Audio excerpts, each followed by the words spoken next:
the Diocese of Dallas, Texas. The story of the faith in this region began with immigrant settlers. It grew and developed as the Catholic population struggled against anti-Catholicism, and carries on today under the leadership of its current apostle, Bishop Edward J. Burns. But one thing that I really cherish is that the people here, they're dedicated and proud to be Catholic.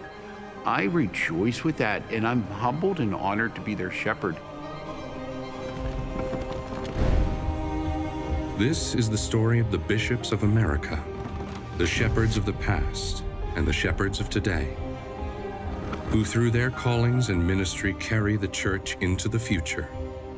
It's also the story of their parish, their church, the cathedral.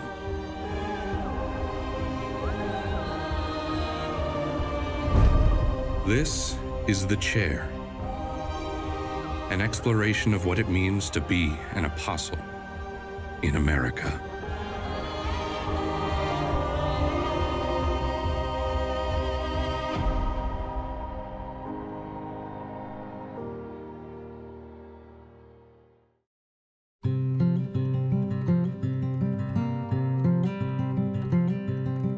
In northern Texas sits one of the major metropolitan areas in the southern United States, the city of Dallas. It's all the sea city of the Diocese of Dallas, a community of faith with a rich history and vibrant culture. The many cultures that make up this local church is absolutely profound and beautiful. We have a number of Vietnamese parishes, we have African-American parishes, we also have Hispanic parishes, and it's the Hispanic parishes that are growing so fast. When I came to the Diocese of Dallas, I knew 2 languages, English and Pittsburghese. Well, now I'm trying to learn Spanish, and the people are so wonderfully patient. The one thing that we cherish about our Roman Catholic faith, it's a universal church. And when people come to the church is their mother. The church is home.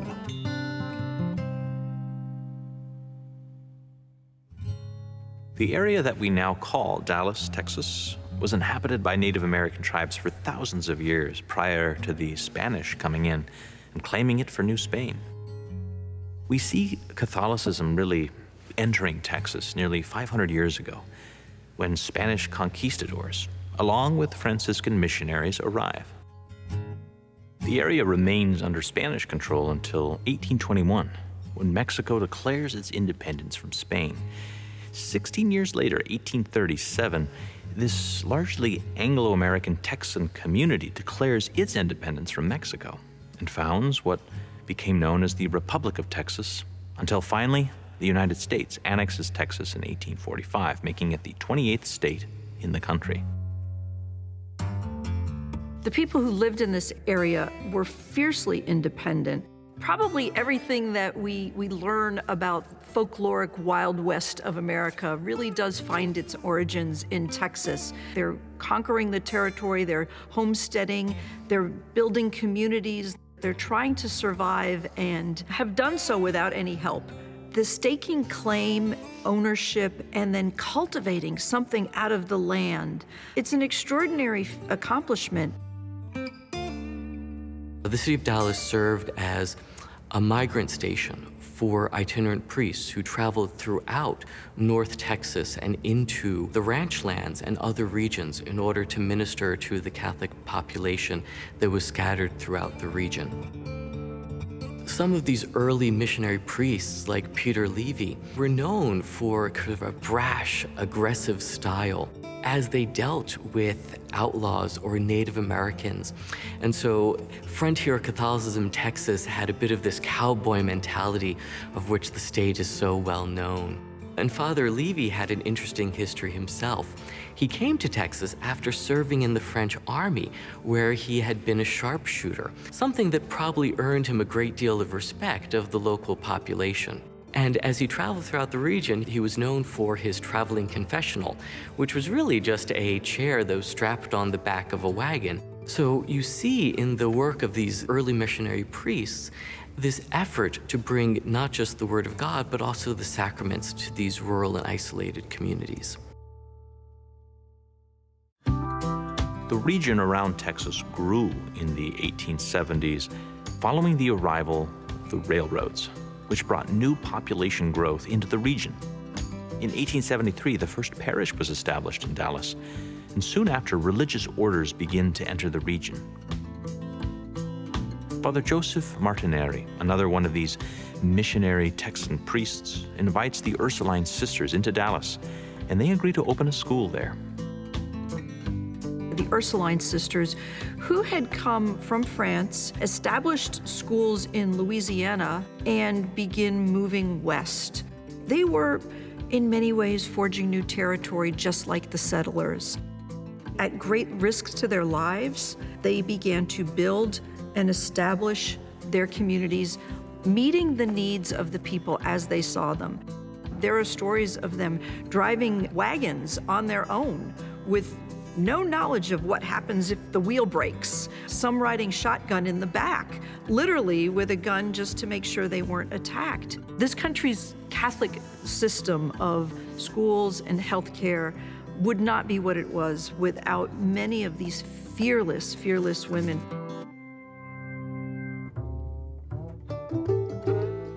In the 1890s, the Catholic population of Dallas grows to over 15,000 people, drawn into the area because of the opportunities provided by the industrial economy.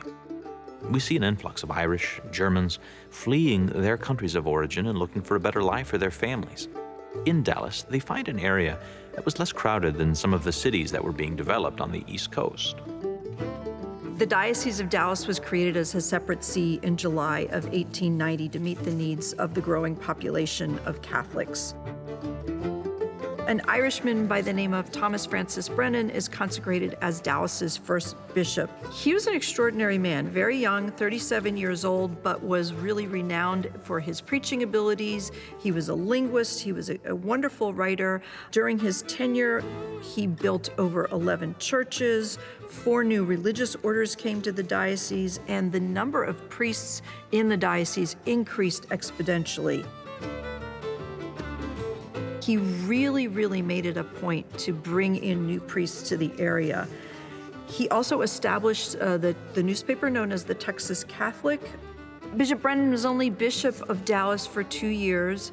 After that, he moves to Newfoundland, eventually ending up in a monastery in Rome where he spends the rest of his days. Maybe it was the idea that he had worked so hard in that short period of time of building something and promoting this new diocese that maybe he just wanted to take a step back and spend his life in quiet prayer.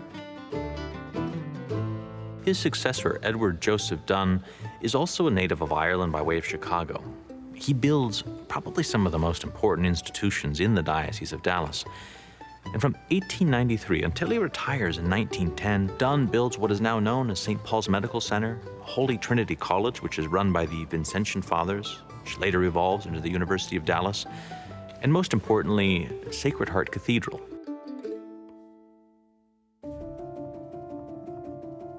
As the church in Dallas moves into the 20th century, it begins to face incredible anti-Catholicism. North Dallas was one of the centers of Klan activity, which included a great deal of animus towards the Catholic population, which was growing in size and number, and it was seen as part of an immigrant menace for the United States. And so the Catholic population in Dallas had to marshal a great deal of energy in order to fight off this anti-Catholic sentiment. The Knights of Columbus in Texas were one of the major organizations that helped mobilize a defense of Catholicism against Klan activity. And they did this in a number of ways. They supported scholarships for students in order to attend Catholic schools, in order to help educate Catholics so that they could become better defenders of the faith themselves. The Knights of Columbus also supported scouting and work among young boys in order to counter this claim that Catholics were more susceptible to juvenile delinquency and youth problems.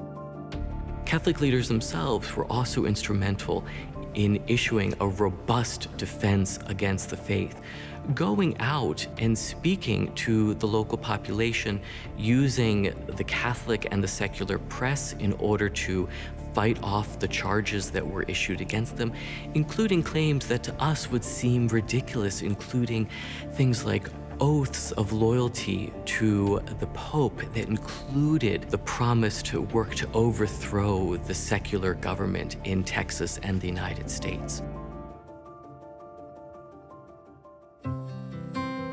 While the Catholic presence was relatively small throughout its history, in recent decades, mainly due to immigration, the Catholic population in Dallas has grown almost exponentially.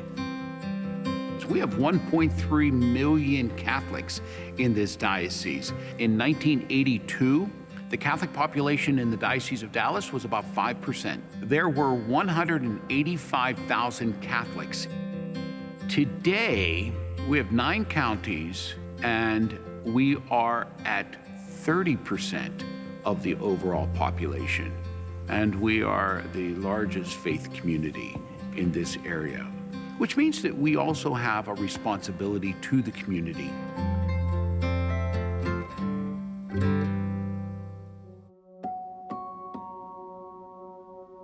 The center of liturgical prayer for the diocese is the cathedral. Originally called Sacred Heart Cathedral, in 1977 it was renamed the Cathedral Shrine of Our Lady of Guadalupe to reflect the large Spanish-speaking population of the diocese. What I find absolutely impressive about this church is its placement within the city, its stunning windows, and the beauty of the bell tower. When you look at the great cathedrals of Europe, they're at the center of the life of the city. And so we're looking to enhance the fact that this city continues to grow, and this cathedral is right now in the heart of the Arts District. The cathedral is the mother church of the diocese, and Mary is all of our mothers. And so Our Lady of Guadalupe, we look to this church as the mother church for Dallas, and of course her image is featured in a devotional area. This is a neo-Gothic or Gothic revival building. Neo-Gothic architecture follows the Gothic style of height and light, and it's really like being in a forest. So when you're looking up through timber beams that are like branches and seeing a sky that's above that. And so whereas neoclassical architecture, Romanesque styles, are really about order, and sort of that has to do with sort of a creational, bringing order out of chaos. The experience of a Gothic cathedral is about being in a forest and looking up, when you're seeing the dappled light coming through the stained glass like you would in the woods coming through the leaves. You have these foliated or vegetal or sort of organic forms that bring to mind subtly that reinstatement of the garden notion, as well as bringing your attention forward processionally towards the altar. Gothic architecture is really easy to read about what's important. It's structured in a way that we can see hierarchically what's higher, what's bigger, what's in the center. And as you approach the altar in the sanctuary area at Our Lady of Guadalupe Cathedral, you'll find the altar of sacrifice right in the center. That is the most important part of the Mass. You also have on one side of the altar the ambo, where the word is proclaimed, and on the other side, the cathedra, and that is the seat of the bishop. What I always remind people is that this building, the cathedral, is named because of the presence of the cathedra, the bishop's chair. It's from the chair that the bishop teaches. We are familiar in universities of the chair of philosophy or the chair of theology. It's from the chair that professors would teach. So too, the teaching of the church comes from the bishops. What I find significant is that there is indeed a moment where a bishop takes possession of the diocese. And it's during the installation ritual when the newly appointed bishop is led over to the chair and he sits in it. Therein lies the very act of becoming the next bishop of the diocese. The cathedra inside the Cathedral of Our Lady of Guadalupe represents Bishop Burns' authority as the Apostle of Dallas. I was born and raised in Pittsburgh, Pennsylvania. I have one brother. He's older than me. We are Irish twins. There's 1 week of the year we're the same age. Mom and Dad created such a wonderful home for my brother and myself. Mom was a stay-at-home mom, and Dad was an electrical engineer. Mom and Dad just did a wonderful job in raising us in the faith. Mom was Lutheran, Dad Catholic.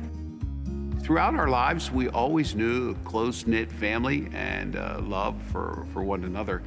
We then moved to Elwood City in the northern part of the Pittsburgh Diocese.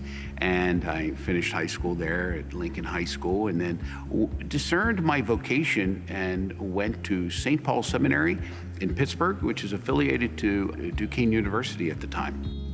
I was ordained a priest at the age of 25 on January 25th, 1983, and I was ordained at St. Paul Cathedral in Pittsburgh. Well, we received our assignment by mail, and mail came on Monday morning, and I anxiously awaited even through my first Mass, not knowing where I was going for my first assignment. And I got the letter from Bishop Leonard at the time, and it said that I was going to Our Lady of Lourdes in Burgettstown, Pennsylvania. I had no idea where Burgettstown, Pennsylvania was. I had to pull out a map and look, and it was next to the West Virginia border. It was a small coal mining town, it still is, and it was great. What a wonderful assignment. It had a small parish school, Our Lady of Lourdes School, and I was active in the ministry there. And after that, I went to Immaculate Conception in Washington, Pennsylvania. During his years of ministry, Burns spent time as parochial vicar, vocations director, and rector of St. Paul's Seminary. He was also executive director of the Secretariat for Clergy, consecrated life and vocations in the United States Conference of Catholic Bishops for 9 years before being named Bishop of Juneau, Alaska in 2009. I remember I was finishing up the semester. I was serving as the rector of St. Paul's Seminary in Pittsburgh and traveled to see my mom and dad, who were in Arizona at the time. When I got off the plane and into the taxi cab going to my parents' house, I saw that I had one message on my phone. I had just turned it on from airplane mode. And I thought it was my mom who was tracking the plane, you know, saying, "When are you getting in?" And here it was a gentleman with a very heavy Italian accent on the other end of the line, and it was Archbishop Sombi, then the Apostolic Nuncio to the United States. And he said, "Monsignor Burns, this is Archbishop Sombi. I would like you to call me back at your earliest convenience." And I was thinking, what is this? This is December 23rd, too, 2 days before Christmas. And I said, what on earth would he want? And then, having worked at the Bishops' Conference, hearing how, you know, the nuncio would call men to the episcopacy and to ordination to become a bishop, I started thinking, no. And then I remember rolling down the window of the taxi just to get that wind on me. And then I thought, Ed, snap out of it. That's not going to be the case at all. And sure enough, I called him back, and he said to me, he said, "Monsignor, I'm calling to inform you that Pope Benedict XVI has appointed you bishop." And it seemed like everything went into slow motion at that moment. And so I heard the word bishop, and it just like hit. It was like a jaw drop. And then, as the conversation goes on in my slow motion mind and then he said, "Juneau, Alaska." That was the second jaw drop, trust me. It was interesting trying to just comprehend what that conversation just did to my life. It was truly a moment of trying to digest what the Lord was calling me to. When I was vocation director, and I would talk to men about answering the call and to follow Christ anywhere, I said to him, if you're going to say yes to the Lord, hold on to your seat, because you're going for a ride, and you never know what's around the next corner. It's not always easy, but it's always fulfilling. The Catholic population was about 10% of the overall population. We were the largest faith community. And when I first arrived in Juneau, I said, how could that possibly be at 10% that we're the largest faith community? And they said, because 60% of the population is unchurched. And there I said, well, now there's a challenge, because it's important for us as the church to embrace the mission of evangelization. After years of leadership in Alaska, on December 13, 2016, Pope Francis appointed Burns the 8th Bishop of Dallas, Texas. Since his installation, he has worked to carry out his role of sanctifying, teaching, and governing his diocese. Well, it was here at this cathedral that I experienced one of the most beautiful celebrations of my lifetime, and that was the installation of me as the 8th Bishop of the Diocese of Dallas. I can still picture in the first row my loving family, all my extended family and dear friends who gathered, and then all the priests and the bishops who were here, as well as 3 cardinals and the Apostolic Nuncio. As you are aware, that during the installation, we have what is called the Papal Bull, the document from the Pope that announces the man as the new bishop of the diocese. But one thing that I really cherish is that the people here, they're dedicated and proud to be Catholic. I rejoice with that, and I'm humbled and honored to be their shepherd. I rejoice as the Bishop of Dallas that we're doing a phenomenal job through our Catholic charities, through our Catholic schools, and through our outreach, through our parishes. My motto, pray with confidence, comes from the fact that I have to remind myself that indeed with God's grace, all will be well. And it's important to know that He hears our prayers, and He does answer us. When we call upon Him, He will not abandon us. He will be with us.